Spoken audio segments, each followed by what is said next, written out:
Ayan mga par, at yun, meron tayo ngayon i-unboxing at syempre nag-order tayo sa TikTok ng interrupter relay. Alright, so ano pa hinihintay natin? Tatlong klase ang in-order natin yung mga par, at tara, bubuksan na natin ang interrupter relay mga par. Ganito ang tunog niyan.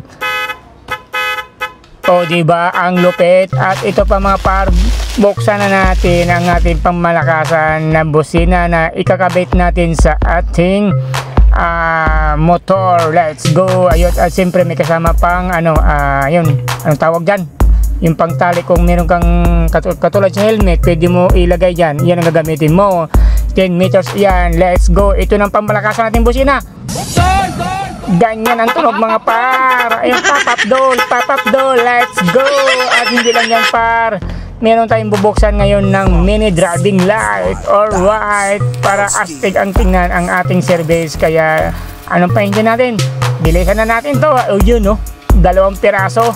Alright, so ayun mga par, abangan kasi ikakabit natin to sa ating R1150. May kasama pang domino switch.